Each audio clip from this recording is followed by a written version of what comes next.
Salut à toi, pensée du jour numéro 93 ou 93, suivant d'où tu m'écoutes. Quel est le meilleur outil d'entraînement respiratoire? C'est la question du jour. J'ai eu pas mal de questions ces derniers temps par rapport à ces outils de travail, les différents outils qui existent pour travailler le système respiratoire. Et je me suis dit que ce serait une petite opportunité de faire une petite vidéo pour parler un petit peu de mon point de vue. Donc en général, quand quelqu'un me pose des questions là-dessus, il m'envoie une photo ou un lien d'un outil et ils me disent voilà, qu'est-ce que tu en penses, est-ce que c'est un bon outil? Je pense qu'il faut voir les outils d'entraînement respiratoire comme des modalités de travail dans la préparation physique au sens large. Par exemple, les outils qui permettent d'avoir une résistance sur l'inspiration et l'expiration, je mettrais ça dans la catégorie renforcement musculaire, si on veut l'appeler comme ça. Mais juste pour faire l'analogie avec, encore une fois, les différentes méthodologies de travail ou les différentes approches, les différentes facettes de la préparation physique. Donc ça, c'est du renforcement musculaire. Après, si on part sur les outils qui permettent de travailler avec la fréquence et le volume, là, on pourrait parler plus d'endurance et de coordination. Donc travail d'endurance, travail de fond, travail cardio. Travail de coordination, peut-être on peut parler technique de course aussi, si on parle en course à pied par exemple. Est-ce que le coureur doit seulement faire du renforcement musculaire? Non. Est-ce que le coureur doit seulement courir? Non. Est-ce que le coureur doit seulement se focaliser sur sa technique de course? Non. Il doit se focaliser sur tous ces aspects-là de sa préparation physique. Il n'y a pas une qualité, il n'y a pas un truc qu'il doit développer et après les autres on ne les touche pas. On sait que plus on a une base de développement qui est complète, plus on va pouvoir atteindre un plafond qui est haut et donc des performances qui seront intéressantes. Et il faut développer tous ces aspects-là. C'est pour ça que quand on commence à travailler en tant que préparateur physique, quand on commence à travailler avec un coureur par exemple, on regarde simplement son historique d'entraînement. Est-ce qu'il fait du travail de renforcement musculaire? Alors là, il n'y a pas besoin d'en faire 5 fois par semaine, mais est-ce qu'il en fait? Est-ce qu'il en a déjà fait? Et si la réponse est non, on sait qu'on va rapidement pouvoir faire monter ses performances jusqu'à un certain point bien sûr, du fait qu'on va gagner en niveau de contraction, on va gagner en efficience au niveau du mouvement, en économie aussi au niveau du mouvement. Est-ce que si un coureur n'a jamais fait de travail de pliométrie, ça va lui donner aussi plus d'élasticité, plus d'endurance de ce côté-là également, plus d'économie également sur ses contacts au sol. Et donc toutes les facettes de la préparation physique sont importantes et je pense qu'il faut penser de la même manière quand on parle d'entraînement respiratoire. Toutes les différentes facettes du développement du système respiratoire sont importantes. Est-ce qu'on a besoin d'un diaphragme et de muscles inspiratoires? Ça c'est le principal muscle inspiratoire, mais est-ce qu'on a besoin d'un diaphragme et des autres muscles inspiratoires qui sont forts? Certes, oui. Est-ce qu'on a besoin des muscles expiratoires qui sont forts et puissants? Certes, oui. Mais est-ce qu'on a aussi besoin de savoir coordonner notre respiration, inspiration, expiration, avec des volumes donnés, à des fréquences données, pour fournir des performances optimales? Oui, absolument aussi. Est-ce qu'on a besoin de penser à notre mobilité thoracique par rapport à ce cycle de respiration, par rapport au volume d'air qu'on essaie de bouger? Oui, aussi. Et donc, il n'y a pas vraiment un outil qui est meilleur que les autres, dans le sens où chaque outil a son rôle et il faut simplement savoir quand utiliser quel outil. Et donc à mon avis, tous les outils qui existent ont leur utilité, mais pas toujours pour les mêmes personnes au même moment. Alors c'est clair qu'il y a, à ma connaissance, à l'heure actuelle, il y a un outil qui permet de tout faire, et c'est le P100 de Iliag, qui est un très très bel outil de travail, mais qui coûte aussi relativement cher. Et donc je ne pense pas que ce soit accessible pour la plupart des coachs. Mais quelque chose comme le Spiro Tiger, qui est la version précédente, est déjà un petit peu plus accessible et permet vraiment de se focaliser sur la coordination, le volume, l'endurance, la technique de respiration, avec des volumes précis, avec des fréquences précises. Donc déjà là, on coche pas mal de cases. Après, est-ce que rajouter aussi un petit peu de travail de résistance respiratoire, encore une fois, que le P100 fait, mais que le Spiro Tiger ne fait pas? Oui, absolument, on peut rajouter ça.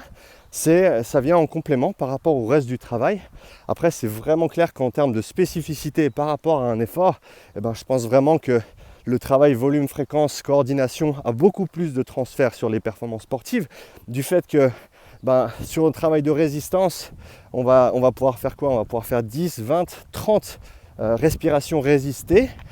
Mais si on pense déjà sur un effort moyen, de moyenne ou de longue durée, même de courte durée, on va respirer peut-être 30, 35 respirations par minute. Donc déjà, si on fait un effort de 10 minutes, ça fait 300 à 350 cycles respiratoires. On voit déjà que le transfert d'un 5 RM ou d'un 10 RM en force pure sur le diaphragme, sur le système respiratoire, à quel point un 10 RM va avoir un transfert sur un 350 RM? Un petit peu, certes, oui, ça va aider, mais ça va pas tout faire. Donc je pense qu'au niveau spécificité, dans le travail respiratoire, coordination, fréquence et volume sont rois, mais je pense que l'aspect force est important aussi et peut être développé de manière parallèle.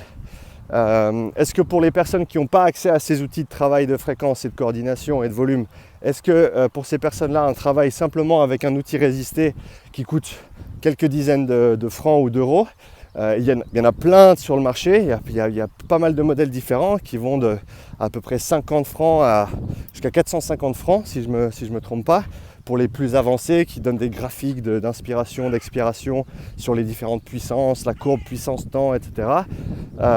Est-ce que ça c'est utile? Encore une fois, oui, dans son propre contexte. Donc je pense que les gens peuvent en bénéficier, mais je ne pense pas que ce soit la seule chose à travailler. Et pareil dans l'autre sens. Juste parce qu'on fait du travail de coordination et d'endurance et de fréquence et de volume, ça ne veut pas dire qu'on ne peut pas faire du travail en force sur le système respiratoire.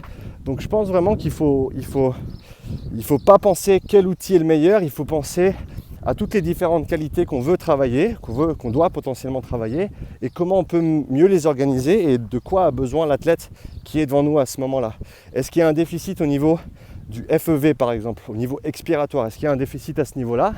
S'il y en a un, c'est tout à fait légitime de recommander un petit outil de résistance qui nous permettrait d'appliquer une résistance sur l'expiration pour améliorer cette force et cette puissance expiratoire. Un outil comme ça suffirait dans un premier temps à avoir un petit peu de travail spécifique sur cet aspect-là. Mais encore une fois qu'on veut partir, dans du travail spécifique, je pense vraiment que coordination, volume et fréquence sont rois. Mais voilà, c'était vraiment juste pour dire que tous les outils ont leur place. Il faut juste comprendre quand et pourquoi les utiliser. Et donc pour ça, il faut bien comprendre le fonctionnement du système respiratoire, de la musculature respiratoire et son rôle dans la performance. On en revient simplement à deux choses. Des gaz, très simplement, l'oxygène et le CO2. L'oxygène, il faut le faire rentrer, le CO2, il faut le faire sortir. Si on peut faire rentrer plus d'oxygène, en gros, ça nous donne plus de fuel pour alimenter notre performance. Et si on arrive à bien expirer le CO2 qui s'accumule pendant un effort de moyenne à haute intensité, on va pouvoir maintenir des performances pendant plus longtemps avant que l'homéostasie soit compromise, si on veut parler comme ça. Et donc, on a avantage à avoir un système respiratoire le plus robuste possible. Donc voilà, j'espère que c'était assez clair, mais je pense que c'est vraiment important de penser comme ça de manière critique par rapport à ce système respiratoire, de ne pas partir dans un camp ou dans l'autre et de dire voilà, non, mon outil c'est le meilleur, parce que ça je l'ai entendu aussi. Ah non, tout ce qui importe c'est la force absolue d'inspiration du diaphragme, ça je l'ai déjà entendu. Que toutes les autres choses ça change rien aux performances, la fréquence c'est pas important, le volume courant est pas important, la coordination respiratoire à différentes fréquences c'est pas importante, l'expiration est pas importante non plus. Tout ce qui compte c'est l'inspiration, la force d'inspiration du diaphragme. Et bien sûr la personne qui disait ça, c'est la personne qui vendait un outil respiratoire qui ne faisait travailler que l'inspiration, que la force inspiratoire, et pas toutes les autres qualités qui, encore une fois, font partie du développement général du système respiratoire et doivent être prises en considération, ou en tout cas on doit en être conscient avant de décider quel outil utiliser, comment et pourquoi.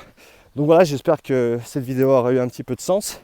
Donc comme j'ai dit, j'ai pas vraiment de d'outils entre guillemets préférés, parce que ça va dépendre des besoins de la personne. Voilà, je crois que j'ai tout dit. Qu'est-ce que tu en penses?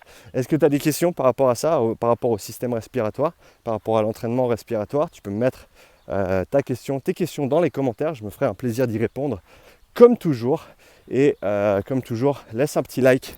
Les commentaires, les likes, ça m'aide beaucoup. Et donc si tu apprécies le contenu que je partage, prends quelques instants pour laisser un petit commentaire, mettre un petit like. Et puis j'espère à demain pour une nouvelle pensée du jour. Allez, ciao!